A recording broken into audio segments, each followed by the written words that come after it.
હું તમને આજે એક નામદેવની એક સંત નામદેવ છે એમની વાત કરીશ। મહારાષ્ટ્રમાં એક સંત થઈ ગયા, તેમનું નામ હતું નામદેવ। તેમની જોડે ભગવાન બોલતા હતા એમ કહેવાય છે। એક વખત તેરોઢોકીમાં બધા સંતો જ્ઞાનેશ્વર, તુકારામ, એકનાથ, નામદેવ વગેરે ગોરા કુંભારની ત્યાં ભેગા મળ્યા। ગોરા કુંભાર પણ સાક્ષાત્કારી હતા। આધ્યાત્મમાં માણસ કુંભાર છે, મોચી છે કે બ્રાહ્મણ છે એ પ્રશ્ન નથી। ન મેં મૃત્યુ શંકા, ન મેં જાતિ ભેદ, તેમાં જાતિભેદ હોતો નથી। નિવૃત્તિ જ્ઞાન દેવે, સોપા ન મુક્તાબાઈ, એકનાથ નામ દેવ તુકારામ। એટલે બધા મળ્યા, માટલું પાકેલું છે કે નહીં તે જોવા માટે ગોરા કુંભારે ત્યાં લાકડાનું ટપલું સાધન પડ્યું હતું। એટલે મુક્તાબાઈએ ઉપાડ્યું અને જ્ઞાનેશ્વરને પૂછ્યું કે અહીંયા બધા માટલા બેઠા છે તે કાચા છે કે પાકા તે જોવું। જ્ઞાનેશ્વર ભગવાને કહ્યું, જો।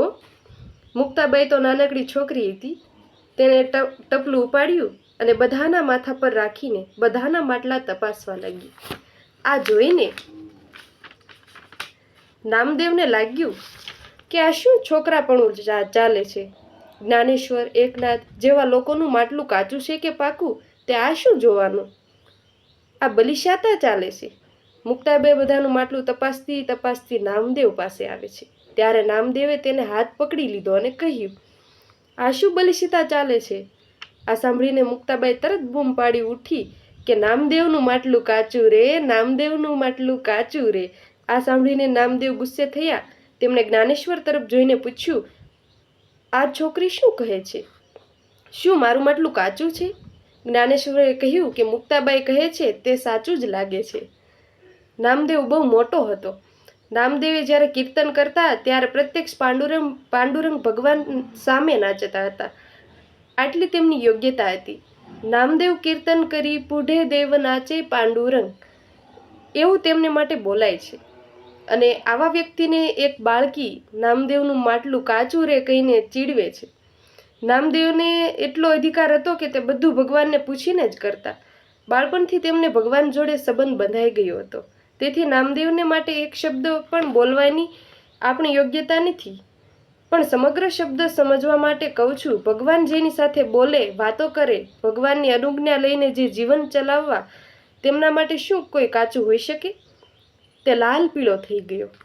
આ છોકરી મારી પરીક્ષા કરે છે અને જ્ઞાનેશ્વર જેવા પૂર્ણ જ્ઞાની તેને અનુમોદન આપે છે। તે ગુસ્સે થઈ ગયા। તેમણે કહ્યું, ઠીક છે, હું ભગવાનને જ પૂછી આવું કે મારું માટલું કાચું છે।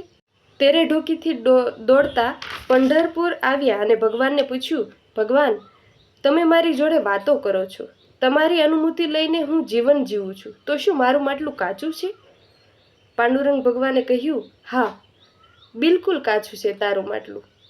નામદેવે પૂછ્યું, કેમ, મારું માટલું કાચું કેમ? ભગવાને કહ્યું, તેરે ઢોકોથી પંઢરપુરની અંતર 13 માઇલનું છે। તું આ પૂછવા માટે અહીંયા દોડી આવ્યો, તો શું વચ્ચેનો 13 માઇલ સુધી હું ક્યાંય ન મળ્યો તને? તું એક કામ કર, તું ચોખા મેળા પાસે જઈ આવ, તેમને મળી આવ। ભગવાનને આ બધું નાટક રચ્યું એને સમજાવવા માટે। નામદેવ ચોખામેળા પાસે આવ્યો તો એક શિવાજીના મંદિરમાં ચોખા મેળા સૂતા હતા।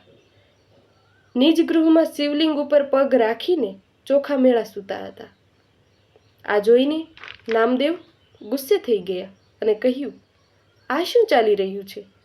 તમારા જેવા મોટા માણસ ભગવાનનું આવું અપમાન કરે તે હું જોઈ નથી શકતો। ત્યારે ચોખા મેળા ખૂબ જ સ્પષ્ટતા સાથે વાત કરે છે, તારી વાત બિલકુલ સાચી છે, પણ હું હવે ઘરડો થયો છું અને ખૂબ થાકી ગયો છું, એટલે પગ લાંબા કરીને થાક ઉતારવા સૂતો હતો। તું એક કામ કર, શિવલિંગ પરથી ખસેડીને મારા પગ નીચે કરી આપ।